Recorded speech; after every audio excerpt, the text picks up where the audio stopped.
in it, and it agitated and washed her clothes, but we had to run them through a wringer then to get them out of there and wring the water out of them. And then we'd put fresh water in the tub and put them in there to rinse them and run them through again. And my mother never knew a washing machine.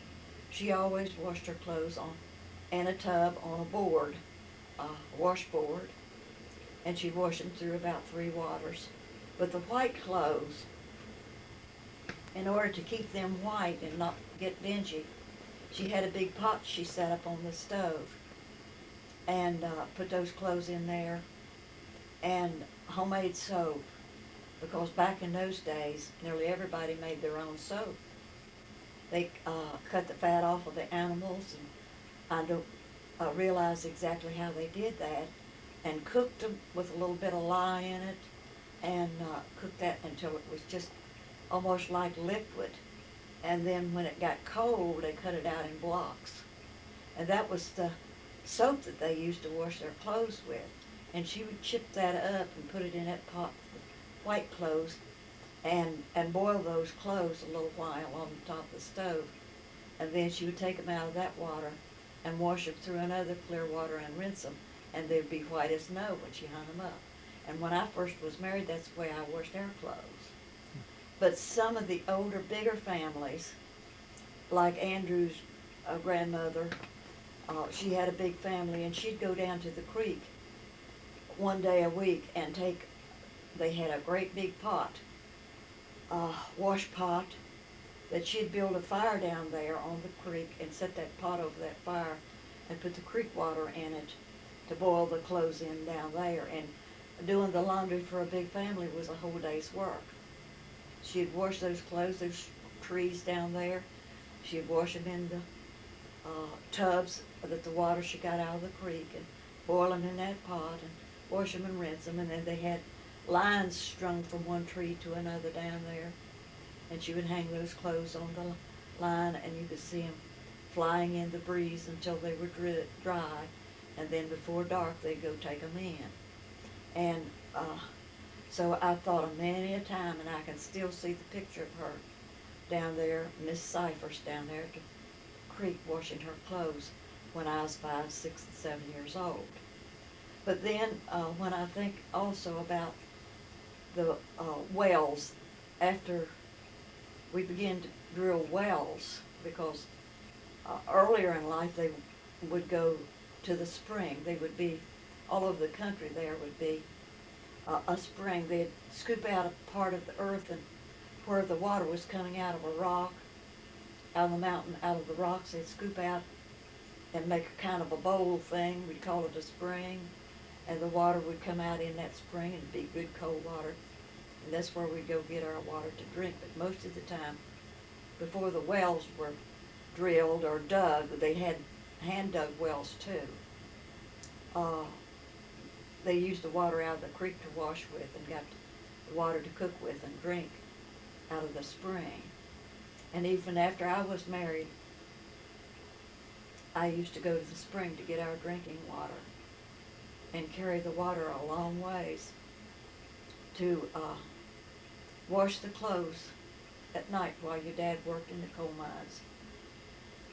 And I'd put the children to bed and wash the clothes and go out maybe at midnight and hang them on the line. And even in the wintertime when it was so cold, the clothes would freeze as I hung them on the line. I wonder sometimes how I really ever survived that. But we did. We didn't know any different. We didn't have any different, and that's just the way we did it. But when they started digging wells, machines would come in there and dig wells. And we'd have a well bucket. It was a kind of a long metal bucket. And you tied a rope on the top of it and put it on a pulley up above the well. And you'd let it down into the well and then draw the water up, let your water out in a bucket. And hang the well bucket up on the side of the post or wall or somewhere till you went out and drew water again. No one at that day and time had any inside plumbing. So You didn't have bathtubs. You took your bath in a wash tub, and you didn't have a bathroom, so you went outside to the outhouse, we called it, or the privy. It was the toilet that we went outside to, and it was mighty cold in wintertime to go out there to that toilet and back. But we didn't know any better. We were used to it. We just wrapped up and went. And then toilet paper was unheard of.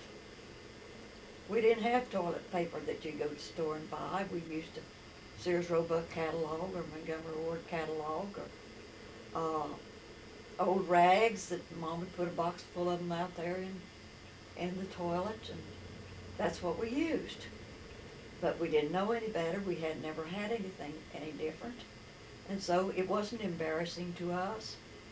It was a way of life. And so there were so many things that I can remember, and I think now about how people are so blessed. But if they hadn't have gone through those days like that, they don't realize what they do have now and the convenience they do have. And so they truly don't know how to be thankful. But I'm a thankful person because I've walked that road. I've been through that.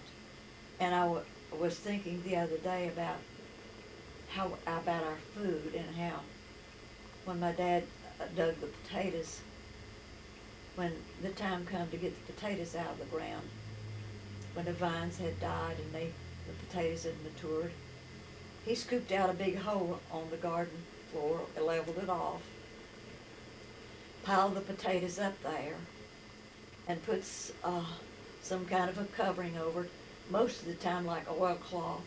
And most people would know what I was talking about when I talked about oilcloth. But that was what we used on our tables for a tablecloth.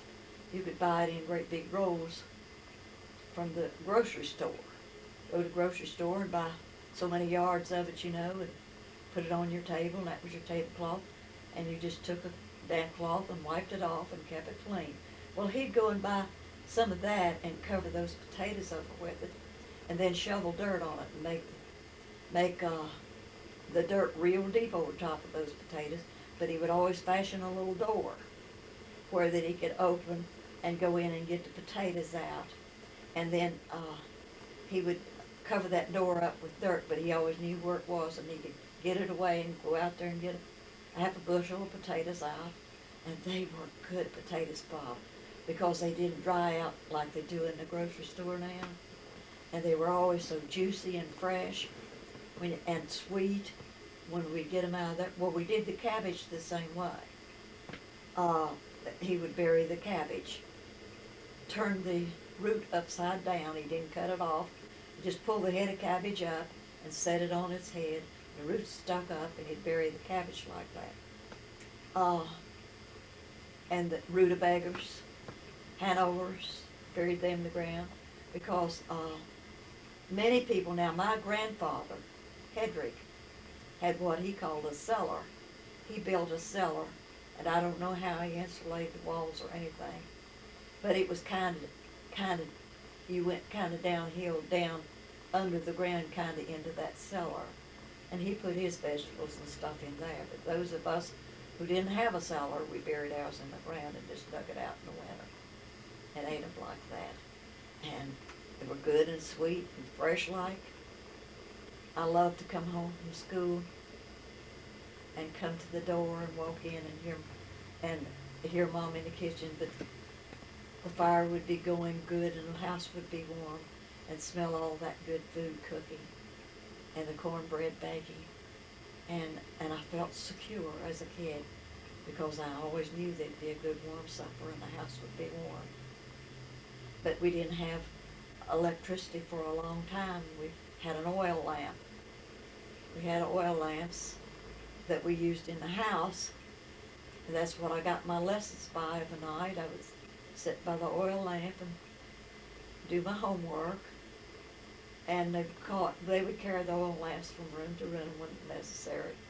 But my dad had what was called a lantern that he carried if he had to go outside,